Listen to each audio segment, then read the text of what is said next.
Hello అండి అందరికీ. శ్రావణ మాసం వచ్చేసింది కదా! అయితే ఈ శ్రావణ మాసంలో మనం చేసే పూజా విశిష్టత గురించి, అలాగే శ్రావణ మాసం విశిష్టత గురించి ఈ వీడియోలో మనం తెలుసుకుందామండి. వీడియోని ఎక్కడా కూడా స్కిప్ చేయకండి. పూర్తిగా వీడియో మొత్తం చూడండి. మంచి ఆధ్యాత్మిక విషయాలన్నీ కూడా మీకు తెలియజేస్తున్నాను. ఇంకా వీడియోలోకి వెళ్ళిపోదామా? హిందూ ధర్మంలో శ్రావణ మాసానికి అత్యంత విశేషమైన స్థానం ఉందండి. చంద్రుని ఆధారంగా ఏర్పడే మాసాలలో శ్రావణ మాసం భక్తి, ఆధ్యాత్మిక వ్రతాలు, పూజలు, దాన ధర్మాలకు ప్రత్యేకమైన కాలంగా భావించబడుతుంది. ఈ మాసానికి శ్రవణ నక్షత్రంతో ఉన్న సంబంధం వల్ల శ్రావణ మాసం అనే పేరు ఏర్పడింది. మన సంప్రదాయంలో ఇది పవిత్రతకు, నియమానికి, భగవంతుని స్మరణకు అనుకూలమైన మాసంగా పరిగణించబడుతుంది. శ్రావణ మాసంలో శివారాధనకు ప్రత్యేక ప్రాధాన్యం ఉంటుంది. ముఖ్యంగా శ్రావణ సోమవారాల్లో పరమశివునికి అభిషేకం, బిల్వదళార్చన, రుద్రాభిషేకం, దీపారాధన, ఉపవాసం వంటి ఆచారాలను భక్తులు నిర్వహిస్తారు. శివునితో పాటు శ్రీ మహావిష్ణువు, మహాలక్ష్మి, పార్వతీదేవి, నాగదేవతలు తదితర దేవతలను ఆరాధించే సాంప్రదాయాలు కూడా ఈ మాసంలో ఉన్నాయి. అందువల్ల శ్రావణ మాసం ఒకే దేవతకు పరిమితమైన మాసం కాకుండా అనేక దేవతారాధనలకు ప్రాధాన్యత కలిగిన పవిత్ర మాసంగా నిలుస్తుంది. ఈ మాసంలో వచ్చే మంగళగౌరి వ్రతం స్త్రీలకు విశేషమైనది. అలాగే నాగపంచమి, వరలక్ష్మి వ్రతం, రక్షాబంధనం వంటి పర్వదినాలు శ్రావణ మాసపు ప్రత్యేకతను మరింత పెంచుతాయి. ప్రాంతం, ఆచార సంప్రదాయం, పంచాంగ భేదాలను బట్టి కొన్ని పర్వదినాలు, తేదీలు మారవచ్చు.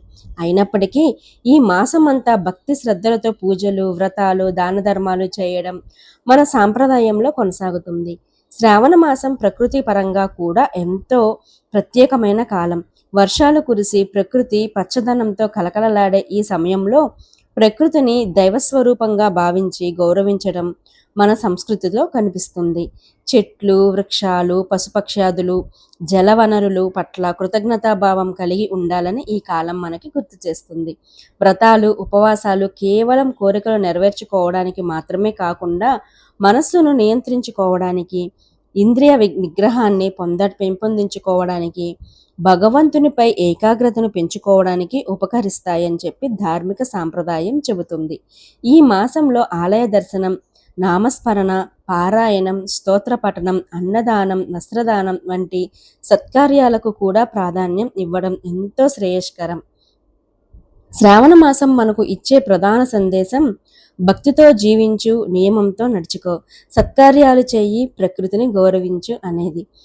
భగవంతుని స్మరణతో, సాత్వికమైన ఆలోచనలతో, దాన ధర్మాలతో ఈ పవిత్ర మాసాన్ని గడిపితే మన జీవితంలో ఆధ్యాత్మిక ప్రశాంతత, సద్భావన పెంపొందుతాయి. శ్రావణ మాసం అంటే కేవలం ఒక మాసం కాదు. భక్తి, వ్రతం, నియమం, దానం, ప్రకృతి ఆరాధన, కుటుంబ శ్రేయస్సు అన్నిటినీ కలిపిన ఒక ఆధ్యాత్మిక పర్వకాలం. సర్వేజన సుఖినో భవంతు. ఓం నమః శివాయ. ఈరోజు కూడా ఇంకా సోమవారం కదండి. శ్రావణ సోమవారం చాలా విశేషమైన రోజు. శ్రావణ మాసంలో వచ్చే ఈ సోమవారాలు శివయ్యని భక్తి శ్రద్ధలతో పూజిస్తే విశేషమైన లాభాలు ఉంటాయండి. మనం కోరిన కోరికలు నెరవేరుతాయండి. ఎందుకంటే శ్రావణ మాసంలో వచ్చే ప్రతి సోమవారం శివభక్తులకి చాలా ప్రత్యేకమైనదిగా భావిస్తారండి. శ్రావణ మాసం అంటేనే పరమశివుని ఆరాధనకు ప్రత్యేకమైన మాసం. ముఖ్యంగా ఈ మాసంలోని సోమవారాల్లో భక్తి శ్రద్ధలతో శివుని పూజించడం, అభిషేకం చేయడం, బిల్వదళాలను సమర్పించడం ఎంతో విశిష్టమైనదిగా భక్తులు భావిస్తారు. అందుకే ఈ శ్రావణ సోమవారం మీరు తప్పకుండా ఒకసారి శివాలయానికి వెళ్ళి పరమశివుని దర్శనం చేసుకోండి. మీకు వీలైతే స్వామివారికి అభిషేకం చేయించండి. అలాగే స్వామివారికి ఎంతో ప్రీతికరమైన బిల్వదళాలను భక్తి శ్రద్ధలతో సమర్పించండి.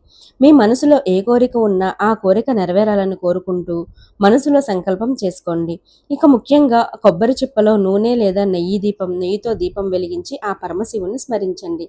భక్తి విశ్వాసంతో చేసే ఈ చిన్న ఆధ్యాత్మిక సాధన మనసుకు ప్రశాంతతను కలిగించి పరమశివుని అనుగ్రహాన్ని కోరుకునే ఒక పవిత్రమైన మార్గంగా భావిస్తారు. గుర్తుపెట్టుకోండి, శ్రావణ మాసం ప్రతి సంవత్సరం ఒక్కసారే వస్తుంది. ఈ పవిత్రమైన శ్రావణ సోమవారాల్లో భక్తితో సద్వినియోగం చేసుకునే అవకాశం మాత్రం వదులుకోకండి. ఇప్పుడే ఈ వీడియోను సేవ్ చేసుకోండి. ప్రతి శివభక్తుడికి తప్పకుండా షేర్ చేయండి. మరియు కామెంట్ బాక్స్లో ఓం నమః శివాయ అని కామెంట్ చేయండి. ఆ పరమశివుని కృపతో మీ ఇంట్లో సుఖశాంతులు, శుభాలు నిండాలని మనస్ఫూర్తిగా కోరుకుంటూ ఇలాంటి అద్భుతమైన ఆధ్యాత్మిక విషయాలు, పూజా విధానాలు, దేవాలయ విశేషాల కోసం నా ఛానల్ని సబ్స్క్రైబ్ చేసుకోండి. వీలైతే లైక్ చేసి కామెంట్ చేయండి. Thank you for watching. ఓం నమః శివాయ.